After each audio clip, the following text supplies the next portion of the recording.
Hello दोस्तों, आप सभी का स्वागत है हमारे चैनल पे। दोस्तों ये हमारी यूपी बोर्ड वाले बच्चों के लिए क्लास है। चलिए दोस्तों इस क्लास को स्टार्ट करते हैं। दोस्तों ये हमारी फिजिक्स की क्लास है।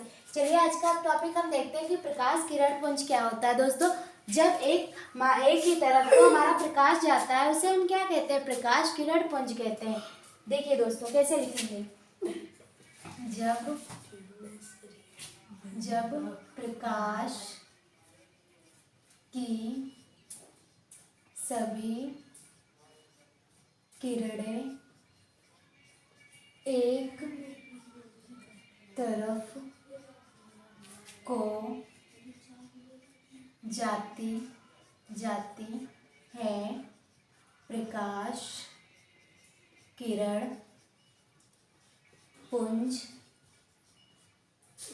किरण पुंज कहलाता है। प्रकाश किरण पुंज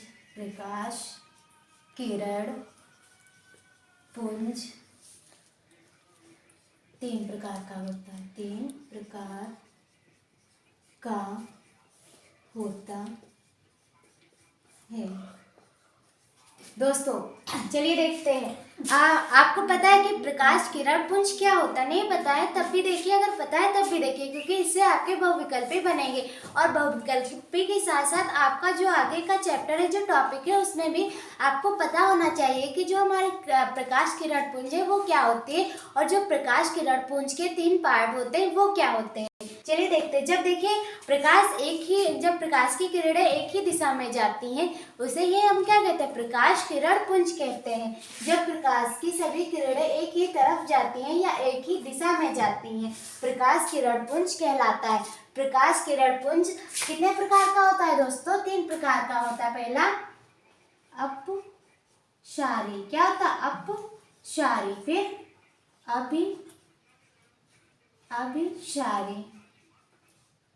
अभिसारी, फिर समांतर। क्या होता है दोस्तों? समांतर। क्या होता है? समांतर। अभिसारी दोस्तों, अगर आपको लगता है कि ये नहीं, ये वाला ऊपर होना चाहिए, ये नीचे, तो आप ऐसा भी कर सकते हैं, लेकिन आपके दोनों सही होंगे। क्या? अभिसारी और दोस्तों अपसारी। चलिए देखते हैं दोस्तों। ये हमारे तीन है प्रकाश किरण पुंज। जो हमारा अभिसारी होता है दोस्तों, ये क्या होता है? अपसारी होता है। ये क्या होता है? और समांतर क्या होता है? एक बार आप कमेंट बॉक्स में राइट करें, फिर मैं आपको अपने अंदाज में समझाती हूँ।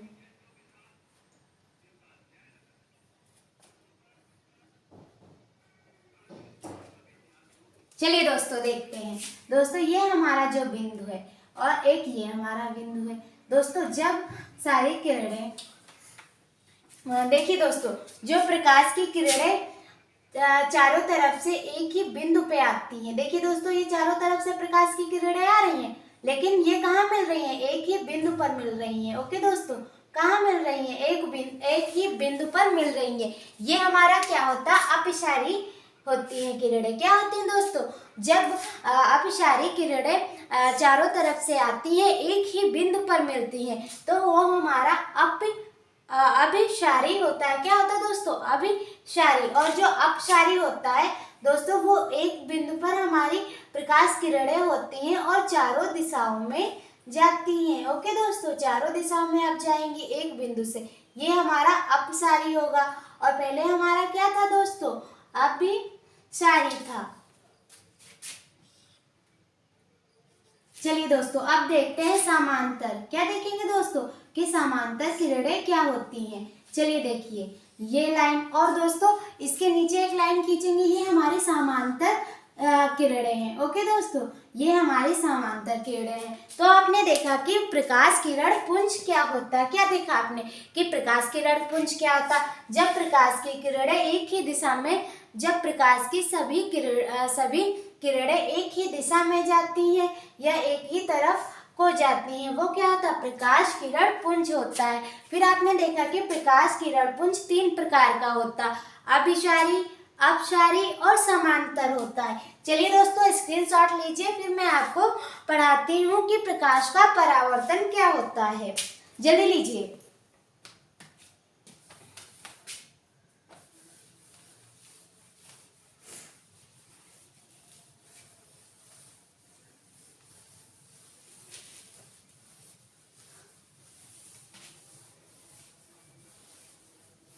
चलिए दोस्तों देखते हैं कि प्रकाश का परावर्तन। प्रकाश का परावर्तन। दोस्तों जो मैंने आपको पहले टॉपिक पढ़ाया था उससे आपको बहुविकल्पी तो पूछे ही जाएंगे, लेकिन जो अब टॉपिक मैंने शुरू किया है इससे आपका लॉन्ग में आएगा या शॉर्ट में आएगा, इससे आपसे क्वेश्चन पूछे ही जाएंगे। ये आपका एग्जाम के लिए VVI इंपॉर्टेंट क्वेश्चन है। ओके दोस्तों, चलिए फिर देखते हैं कि प्रकाश का परावर्तन क्या होता है। चलिए दोस्तों देखते हैं। जब प्रकाश की किरणें पॉलिशदार या चिकनी सतह से टकराकर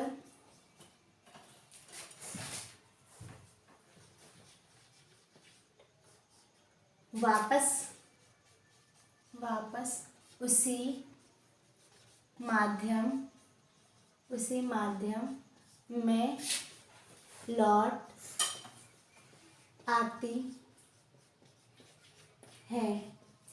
लौट जाती हैं, लिख लीजिए, लौट जाती हैं। प्रकाश का अपवर्तन, प्रकाश का परावर्तन कहलाता है। चलिए दोस्तों अब हम देखेंगे कि प्रकाश का परावर्तन क्या होता है। हमने देखा कि जब प्रकाश की किरणें पॉलिशदार या चिकनी सतह से टकराकर वापस उसी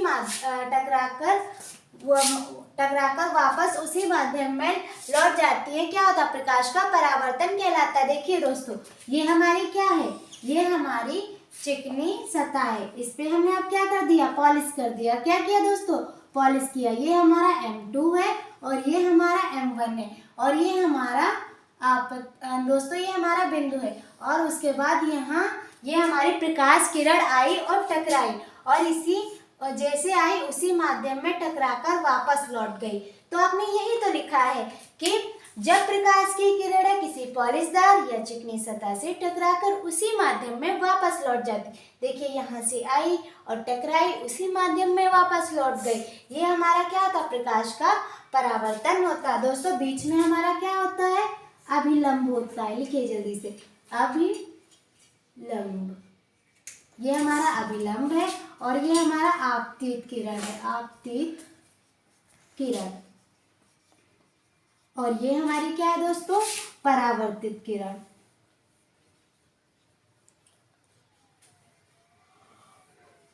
और दोस्तों ये हमारा क्या है? I है और ये हमारा R है। ये आपतन कोण है। आपतन कोण को हम I से लिखते हैं और परावर्तन कोण को हम R से लिखते हैं। देखा दोस्तों अब क्या था? प्रकाश का परावर्तन कैसे क्या डायग्राम बनता है ये भी आपने देखा। अब हम देखेंगे कि प्रकाश परावर्तन के दो नियम होते हैं। प्रकाश परावर्तन नियम। हेडिंग डालिएगा दोस्तों, ये ब्लैक पेन से पढ़ेगी। बहुत सुंदर सुंदर लिखिएगा। प्रकाश का परावर्तन नियम। दोस्तों प्रकाश परावर्तन के दो नियम होते हैं, वो भी आप अपने आप लिखेंगे। आपतित किरण, परावर्तित किरण, आपतन दोस्तों आपतित किरण, परावर्तित किरण। लिखिए आपतित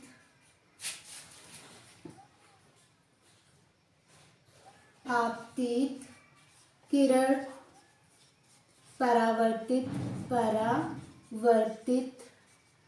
किरण, आपतन कोण, आपतन बिंदु। क्या है दोस्तों? आपतन बिंदु। आपतन बिंदु कौन सा है दोस्तों? ये वाला है हमारा आपतन बिंदु। तीनों एक ही तल में होते हैं। तीनों एक ही तल में होते हैं। ओके दोस्तों, चलिए दूसरा नियम देखते हैं। होते हैं ये तो आपने खुद से लिखा कि आपतित किरण, परावर्तित किरण, आपतन बिंदु, ये तीनों देखिए एक ही तल में है। ये आपने पहला नियम लिखा। फिर आप देखिए जो हमारा आपतन कोण और परावर्तन कोण दोनों बराबर होते हैं। चलिए लिखिए, आपतन कोण काहे से लिखते हैं? I से और परावर्तन कोण हम लिखते हैं R से। ये दोनों बराबर हैं।